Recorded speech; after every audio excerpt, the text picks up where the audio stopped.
See Dennis Prager at Cigar Night on Thursday, May 16th at the Bolingbrook Golf Club. Tickets on sale now at 560theanswer.com/cigar.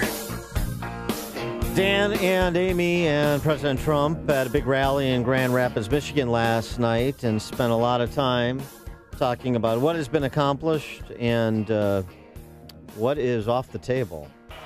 The economy is roaring. The ISIS Caliphate is defeated 100%.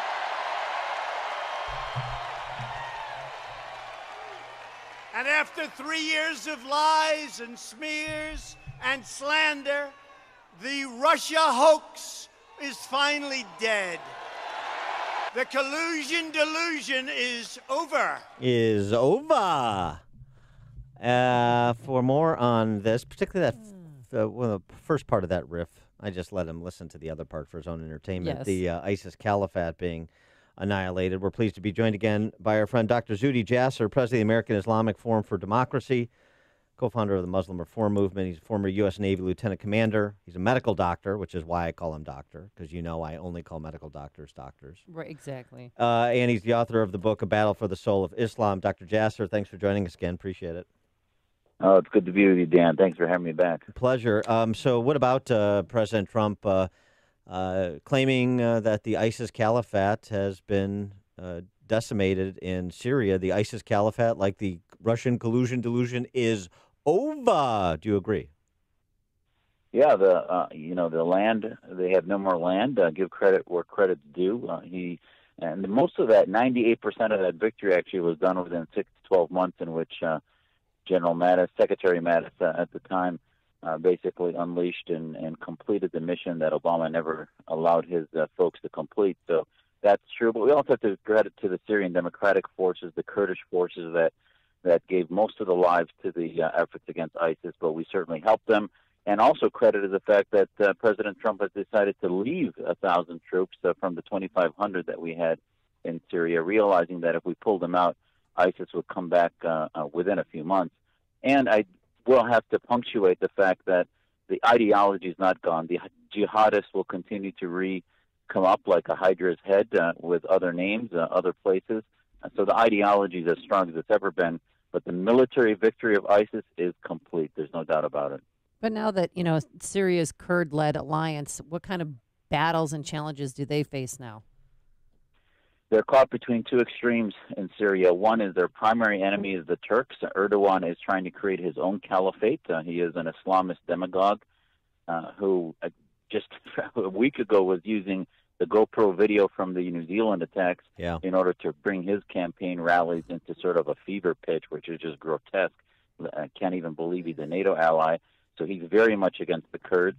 They're also having to somewhat broker a deal with the Assadists, who they were pretty much against during most of the revolution, but now they're having to broker a deal with them to sort of have a détente with them.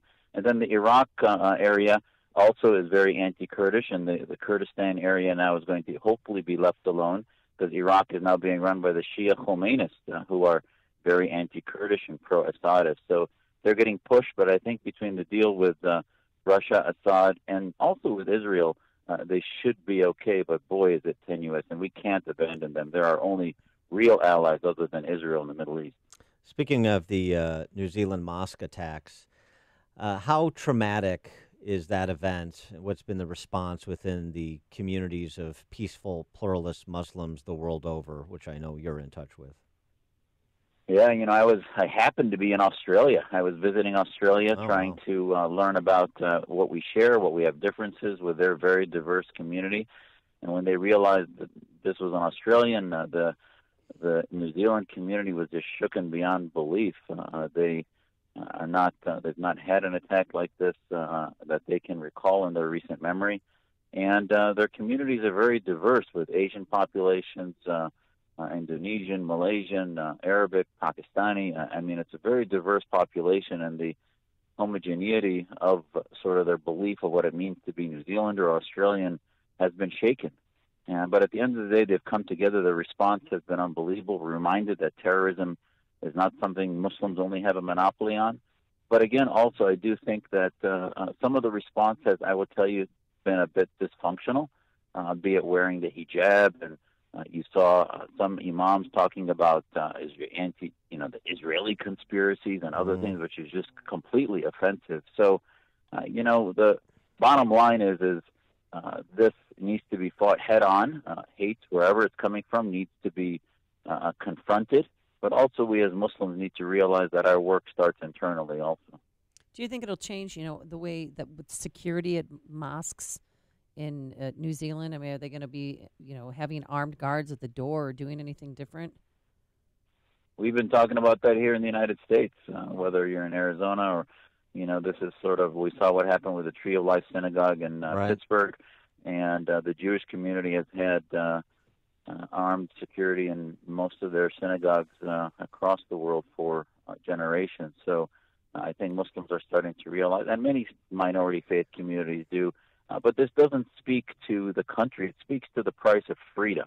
I don't think it's a reflection. I mean, one guy who's a militant who might have been psychotic, it's sort of bizarre that New Zealand has outlawed his manifesto. We're trying to learn what led to him, but yet they still sell Mein Kampf and other genocidal manifestos. So we have to learn and understand what came from it, but at the end of the day, we have to protect ourselves. And part of the price of freedom is realizing that you just can't have open doors, be it not having security systems on your house, and also having your religious facilities where you go to pray allow you the protection so that you can bow and worship to God and not worried about being shot. Is it my imagination, or is the Muslim community more muted on gun control than other communities? In the wake of the Tree of Life Synagogue, there were certainly members of that synagogue that made a call for gun control as a response to what had happened. I didn't hear. I mean, obviously that happened at the government level in New Zealand, but I didn't really hear that from those who were members of the two mosques that were attacked. I haven't really heard that from members of the Muslim community so much. Am I mistaken, or is there something to that? I can't tell you how correct you are, Dan. It's 100% correct, and the reason is a couple reasons.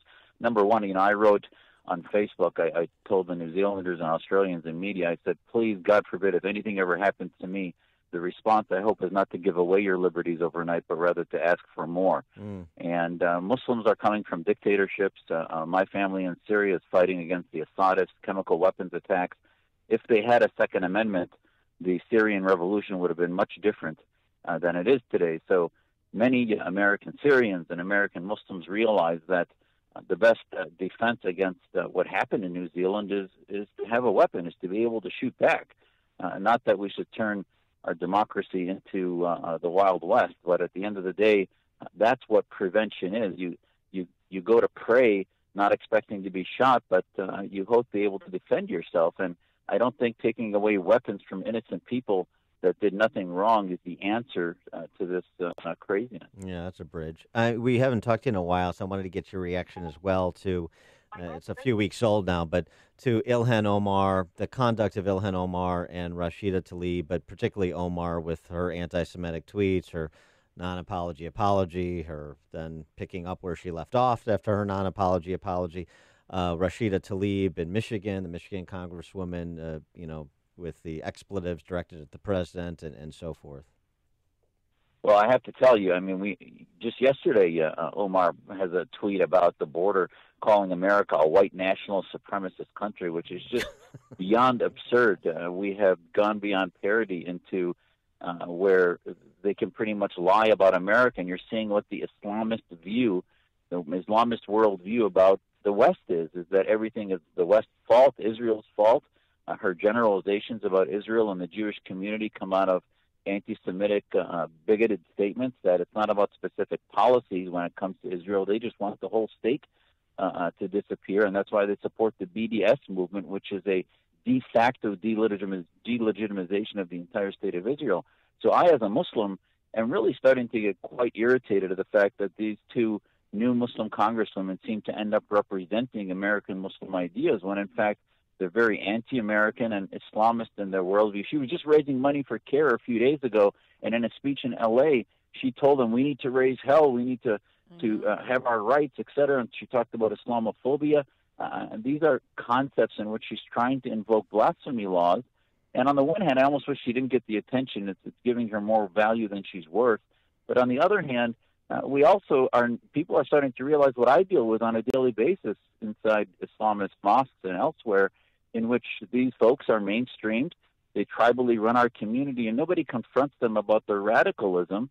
And you're seeing in Congress happen what the UN is all about. It's what we call a red-green axis. The socialist communists on the left have been working with the Islamist dictators across the planet to marginalize Israel, to marginalize the West, and that's why you see this obsession on Israel and the West in the UN instead of Maduro and the communists and the dictators who really are the egregious violators of human rights. He is Zudhi Jasser, Dr. Zudhi Jasser, president of the American Islamic Forum for Democracy, co-founder of the Muslim Reform Movement. He's a former U.S. Navy lieutenant commander, and he's the author of the book, A Battle for the Soul of Islam. Dr. Jasser, thanks as always for joining us. Appreciate your insights. Thanks for having me. It was great to be with you. And he joined us on our turnkey.pro answer line. You've made the switch, and it feels so good. You've switched to Chicago's Morning Answer.